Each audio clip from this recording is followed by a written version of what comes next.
حلیمہ خان صاحبہ نے کل انکشاف کیا کہ عمران خان صاحب کو جیل میں ختم کرنے کی سازش کی جا رہی ہے اور اپنے بارے میں انہوں نے کہا کہ ایکسیڈنٹ کی دھمکیاں دی جا رہی ہیں. اب ظاہر انہوں نے یہ کلیئر تو نہیں کیا کس کی طرف سے دی جا رہی ہے. میں آپ سے ہی سوال پوچھ سکتی ہوں کہ یہ اس طرح کی جسارت کون کر سکتا ہے؟ کیا حکومت کی طرف سے آپ کو یہ توقعات ہے کہ وہ ایکسیڈنٹ کرانے کی دھمکی دیں گے؟ دیکھیں، ان کی اس بات کو معمولی نہیں لینا چاہیے. ان کی بات کو لائٹ نہ لیں. لائٹ لیتے لیتے آپ دیکھ لیجئے کہ شہید ارشد شریف آج ہمارے بیچ نہیں ہے. اللہ نہ کرے کوئی ایسا کچھ ہو، اور انشاءاللہ نہیں ہوگا، لیکن جو انہوں نے خدشات کا اظہار کیا ہے، میں سمجھتا ہوں شہباز صاحب کو، میاں صاحب کو اس کی انویسٹیگیشن کرنی چاہیے. سیاسی اختلافات اپنی جگہ وہ تو ہوتے رہیں گے، لیکن یہ بڑی سنگین بات ہے اور میں سمجھتا ہوں کہ علیمہ آپا کی اس بات کو سیریس لینا چاہیے.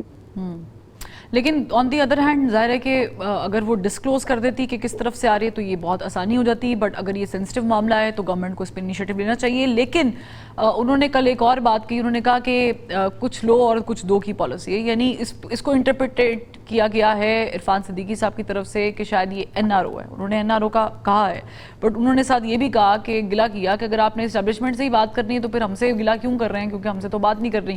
اور یہ ہو بھی رہا ہے. آپ سارے گلے جو ہیں وہ حکومت سے کرتے ہیں اور بعد آپ نے اسٹیبلشمنٹ سے کرنی ہے. خان صاحب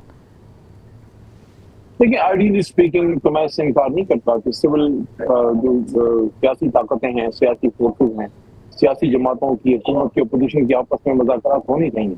لیکن اس وقت بہت بڑا ایک سوال ہے میاں صاحب کے، شہباز شریف صاحب کے، کہ کیا وہ با اختیار ہیں؟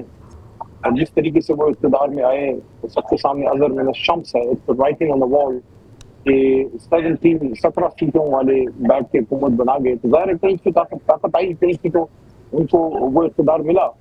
تو سب کو پتہ ہے کہاں سے ملا، تو پھر بات بھی ادھر ہونی چاہیے. پاکستان کے مفاد میں میں سمجھتا ہوں بیٹھنا چاہیے. ہم یہ نہیں کہتے کہ ان کو ہٹا کے ہمیں اقتدار دے دیں، وہ تو پھر وہی بات ہوگی جو انہوں نے کی ہمارے ساتھ. ہم کبھی بھی یہ نہیں چاہیں گے.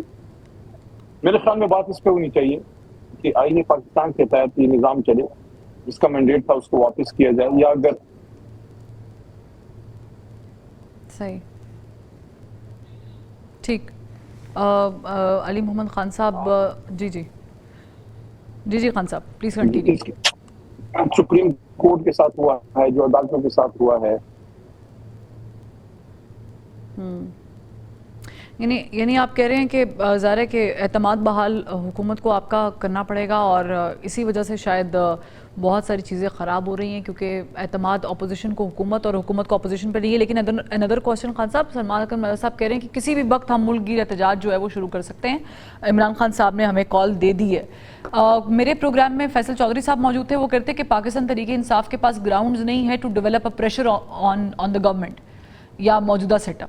تو آپ اگری کرتے ہیں ان کی اس بات سے؟ اور دوسرا یہ کہ احتجاج کی بات کی جا رہی ہے، تو کیا ایک بار پھر احتجاج کی کوشش کریں گے آپ، اور وہ کس کے خلاف ہوگی؟ فیصل صاحب جو لائر ہیں، زیادہ لیگل معاملات پہ دیکھتے ہیں، یہ پولیٹیکل ایشو ہے. میرے خیال میں جو راجہ صاحب نے بات کی ہے اس میں وہ میں بالکل موقع اور بروقت بات کی ہے. یس، احتجاج کی طرف جماعت جائے گی اگر عدالتوں سے اب ریلیف نہیں ملے گا. آپ نے دیکھ لیا عمران خان صاحب کی کیسز کے ساتھ ہائی کورٹ میں کیا ہوا ہے. ابھی دیکھتے ہیں، اللہ کریے 5 تاریخ کو جو ملی ہے اس کو وہ لگ جائے کیس خان صاحب کا. اس پر احتجاج کی طرف اگر جماعت جاتی ہے تو شاید پھر وہ پورے ملک میں پھیلا دیا جائے، کیونکہ اسلام آباد میں جس طرح ہمارے لوگوں کو مارا گیا ہے، ہم تو نہیں چاہیں گے کسی ایک شخص کو بھی گولی لگے. تو پھر اس کو پھر لازماً لیڈرشپ خان صاحب کے ساتھ مشورہ کرے گی. میرا تو مشورہ یہ ہوگا کہ اگر اب آپ احتجاج کرنا ہے پورے ملک میں پھیلا دیں. ہمارے لاکھوں کروڑوں ووٹر ہیں، تو کس گلی، کس چوک، کس بازار کو یہ لوگ وہاں بند کریں گے. پرامن رہیں، جہاں آپ کو روکا جائے بیٹھ جائیں، قانون کو ہاتھ میں ڈالیں، پرامن رہیں. اور ایک سیاسی جماعت کی سب سے بڑی طاقت اس کا پرامن رہنا، اور اس کے لاکھوں کروڑوں ووٹر ہوتے ہیں جو ہمارے پاس ہیں. انشاءاللہ ہمیشہ طریقے کے ساتھ پرامن رہی ہے. ہم ہی شکار رہے ہیں، ہماری لوگ مرے ہیں، ہماری لوگ زخمی ہوئے ہیں، شہید ہوئے ہیں، ہماری لوگ جیلوں میں ہیں، ہمیں بھگتا اور ہم ہی گنہگار ہیں. لیکن اگر آپ لوگوں نے تحریک بھی چلانی ہے اور پرامن بھی تحریک چلاتے ہیں تو کیا گارنٹی ملے گی اس بات کی کہ اس تحریک کے چلانے کے بعد اسٹیبلشمنٹ آپ سے بات کر لے گی؟ اور یہ بھی کلیئر کر دیں کہ کیا ابھی کوئی اسٹیبلشمنٹ کی طرف سے کوئی رابطہ، کسی طریقے سے کوئی بات چیت، بیک ڈور ڈائلاگز کچھ چل رہا ہے؟ ڈائلاگ کا مجھے علم نہیں کہ چل رہا ہے کہ نہیں. میرے خیال میں گور صاحب نے ایک دیا تھا کہ شاید سٹارٹ ہو جائے.